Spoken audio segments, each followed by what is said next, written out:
Hi, Steve. Hi, Sally. I think we spoke earlier on in the week We did. About how we both view logistics as a real social mobility enabler. There are real opportunities. It doesn't matter what background you come from at all. You know, whether you're coming straight from school with no qualifications or you're coming from a degree level. So Absolutely. I'd love you to start with your journey into logistics. Brilliant. Okay. Hi, everybody. My name is Steve Rose. I'm currently the Group L&D Manager at Gregory Group. My journey started a little while ago. Actually, my granddad and my dad were both lorry drivers, so it's been kind of in the family, as it were. I started off late 90s delivering parcels for Parcel Force as a van driver, 7.5-ton driver. Really enjoyed it. I really loved just being out and about, to be honest, driving around. It was great. Unfortunately, I got made redundant there, and that provided the funding to do my Class 2 at the time, a rigid license, which got me into LGV work. I was lucky to work for, or go on to work for a company that provided a lot of training. I paid for my own Class 1, got my Arctic license 20 years ago, actually, 2005, I believe. And that company actually provided lots of training. I became a trainer or an assessor. Started doing some training of just my peers, just my drivers, driver training. I managed to then get into driver CPC at the time, so delivering driver CPC for the company, which came with lots more training, lots of sort of defensive driver training, presenting, CPC, etc. And I managed to carry on doing that, ended up with a national training role, became an LGV instructor, and then for the last 10 years, I've been working at Gregory, managing training and continuing, call it training world. But I mean, I wouldn't have thought 20 years ago I'd be sat on a stage now talking about the things that I've done over the last 20 years. Neither would I. I think one of the things that really comes through from that is that you've had a lot of investment in your training over the years. Yeah. And you've clearly repaid that by the work that you now do. And I think it probably gives you a little bit of a unique insight. So I know that you've done an apprenticeship yourself as well.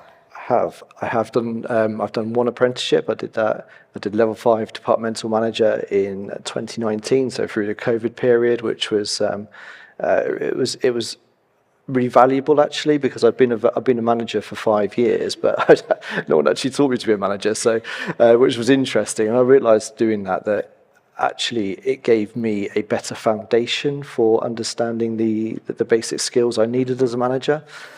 So I did that, and I passed that, which was great. I'm actually just about to start another apprenticeship, actually, so I'd like to test them out. You have a thirst for knowledge. Yeah.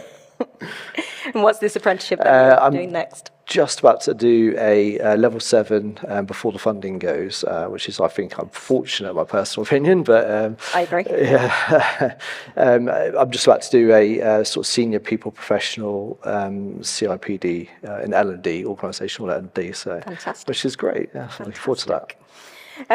So perhaps just, I'm sure everybody in the room is familiar with Gregory's, but just a very quick little overview of Gregory's. Gregory, okay, so Gregory, it's such a really amazing company. It's a family business. John Gregory is very much still around in our business, so we see him most days. It's over 100 years old, which is amazing. But the growth over the last, since 1985, pretty much the last 40 years has been massive, in thousands of percentage terms. In 1985, John Gregory had about 35 trucks. Nowadays, we have over 1,000 trucks on the road. We own several different businesses through acquisition, so we have a very strong Scottish identity as well through our Scottish businesses as the Gregory Group, and it's an interesting place to work. You never know what's going to come up next. We've just got into the world of truck stops. I'm not sure if you're aware, but in Les Mahago we now own the truck stop, so we're learning now about that. Well, we need a few more truck stops. So at Gregory's, you've invested quite heavily in apprenticeship schemes. Do you want to talk about the current apprenticeships you're running? Yeah, okay. And it's probably worth starting in 2017, really, where the apprentice levy was brought in. We, like any other business, were really looking to see how that was going to affect us, to see how we could use that levy money. So we had a very successful driver apprentice program from 2017. We went a different way. We trained those people ourselves as a supporting provider. We brought in over 300 new drivers as driver apprentices during, it was hard work, but during 2017 to 2023, lots of things happened. Everybody knows business has been very difficult over the last couple of years in terms of costs and margins, etc. So we now still do offer driver apprentices and driver apprenticeships, but instead of training ourselves, we now use a preferred partner for that. However, we also do utilise other apprenticeships. So, like myself, I've done a few, but also technicians. We're a very, very strong technician apprenticeship over many years. We usually have in our main internal workshops, we usually have at least one, if not more, young people on apprenticeships, which is great. We use it in our finance team for finance business partners, and we've also started, I think, very successfully using the transport operations supervisor apprenticeship, the level 3. It's great. It's a great succession tool, I think. So we've used that for people coming through our transport offices, and rather than just paying for them to go and do their transport CPC, we've started to use the apprenticeship, which they gain their CPC, but they're also gaining some of the level 3 leadership and management modules as well from that. So we currently have 15 people on that. So it's been very, very good. It's a great way of getting young people as well in, isn't it? Starting them at that level. And one thing I think to note is that the great thing about getting those under 25s into apprenticeships is that there's no employer's NI. And it seems to be so many people don't seem to understand that. But yeah, there's no employer's NI on a young apprentice. So it's amazing. Yes, obviously you need to put a bit of time and effort into those people, but there are some financial benefits there as well. So what do you think have been sort of the challenges that you've had with regards to bringing in these apprenticeships? I mean, for drivers, driver apprenticeships, I honestly feel it's been a very much a game of two halves. So prior to COVID, it was quite traditional, a lot of people that generally kind of wanted to be drivers. Mm-hmm.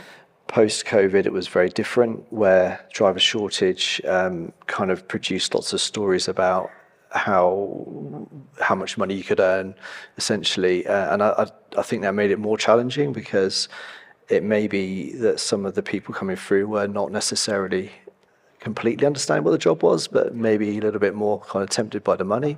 And also, every operator is looking for drivers, so where it's a very competitive market, so drivers don't always complete their apprenticeship, which the training providers, that creates a massive challenge for them. So that's been a difficulty. You've got to get the right provider, and that's hard. You've got to go out there and talk to lots of people. So lots of issues. I think actually that you've just touched on that partnership between the employer and the training provider is really key, isn't it? Because you're looking for someone that can help guide you through and give you sort of those that bit of advice, but really take that burden off you of the training piece. So it's great. Obviously, you've now found a good training provider. Yes. And yes, that does take time. So what would you sort of say in terms of, so we've talked about the challenges, but what are the real positives then of running the apprenticeship, especially perhaps when we're looking to attract young people into the sector? For me, it's completely positive. Yes, there are some difficulties around it, but there are with any type of employment of people. But there are so many positives. I still see, when I go to different depots, I still see drivers that we started as apprentices, even back in 2017, 2018.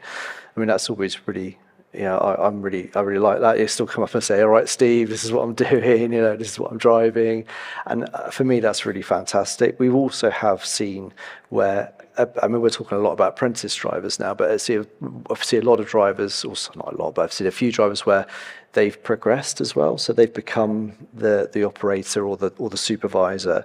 And I think that's also, I'm really pleased with that, because at the beginning of the apprenticeship, when we used to have an induction day as such, and we would really kind of press that point that this was an opportunity to start a career.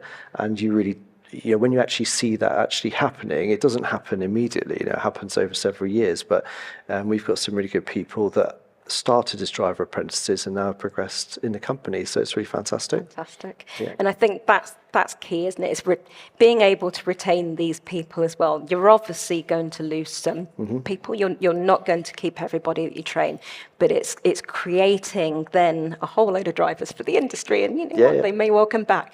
Absolutely. So I think in terms of apprenticeships, I think one of the things that I keep on hearing is that if you have the whole company engaged and you've got those mentors in place, that can really sort of benefit it and bring it into a success. So how's it been getting the whole organisation on board? I think you have to pick the right place. Yeah. And we are talking largely about apprentice drivers, but it actually is still true for the transport operations supervisor apprenticeship as well. You need the right place. It has to be somewhere where those people can have the support they require. So for drivers, for example, I wouldn't put them into a general transport operation where they're going to be out all week. That doesn't work. What we found where it's most successful is where we have usually rigid fleets that are out and back each day, where they're easily able to be accompanied and they get the shadowing opportunities prior to being allowed to go out on their own. So I think that's really key, as well as making sure you've got, whether that's our driver trainers or whether that's mentor drivers. At the end of the day, the apprenticeship, traditionally an apprentice would be somebody that was an apprentice that learned from a master. So I always think it's great where you've got experienced drivers. Just like when I was a younger driver, I remember those people that I went out with and learned from, and that is what the apprenticeship's meant to be. So as long as you've got that, any size of organisation, then I think that could be one of the keys to success. And it's similar for if you work in the office. There's no point expecting an apprentice supervisor to run an office on their own. That isn't going to work. Definitely. So we've worked together on National Lorry Week. I'm just going to throw you a new question now. I think it's fair to say that we had our struggles when engaging with a local college and trying to get them interested. But you do seem to have successfully brought in some young people. I mean, do you value that relationship with the local college? Yeah. And how has that progressed? And I'm sorry to put you on the spot with that question. Okay. Colleges is a really important point, actually. So it's okay, training providers, there are lots of training providers, and there are some that can offer national service, etc. But I get a lot of satisfaction out of dealing with the local colleges because they're very community based and actually engaging with young people.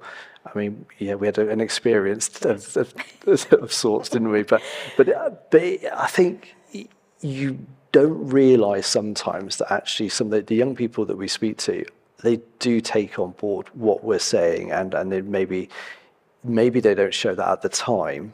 But I think we do get through to some of those people, and we do show them as I said at the time when we went to Exeter College, and I said, look, I'm not here to sell anything. I'm literally opening the door to a big employer in your area, and what we, not just driver roles, but all the roles that we do as well. So I think it's just go out and talk to people, really. Yes, and I think you're right.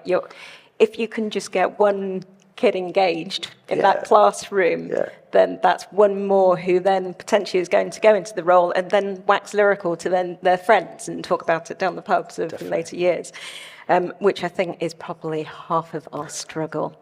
I'm going to quickly ask the audience, if you don't mind. No, does anybody have a question, a burning question for someone who is very engaged with apprenticeships? Is there something that you would like to know and I might pick on someone. Come on, don't be I shy. think they're shy, Sally. I know. Yeah. Come on, Reese. You knew I was going to pick on you. You must have a burning question. You've been. I know that you've been working with the local LSIP with regards to how to engage. Yeah, well, I work with the Thames Valley Chamber of Commerce and several other. I think there's a microphone coming your way. I've kind of done this a little bit unprompted. I'll shout, that's fine. Yeah, I work with the Thames Valley Chamber of Commerce. And funny enough, I've actually got a lot of colleges that were looking for organisations like us to attend. My problem is, because I'm a very small company, for me to attend, you know, you're talking of a loss of like £500 a day to actually get the investment. And I'd love to speak to you afterwards, because I can actually put you in touch with a load of colleges that are looking for people to get in. But have you got any advice for people like me or people in the room that can actually get a little bit more activated within colleges in how we can actually achieve that? Yeah, I mean, I would say the kind of general advice is to go out and talk to the colleges, and I know that takes resource sometimes, which is a struggle depending on the size of your business. But just go out and talk to the colleges. I've always found them, especially in our area in the southwest, to be very keen. Sometimes what you talk about doesn't come to fruition. So I think the lady from Wincanton earlier was talking about startups, and talk about that. If it doesn't work, you move on. That's been my experience, and you will find something from that. But you do need to go casting it out, essentially. Same with training providers, really. But yeah, we can catch up after if you like. Thank you very much, Reese. Thank you very much. Good.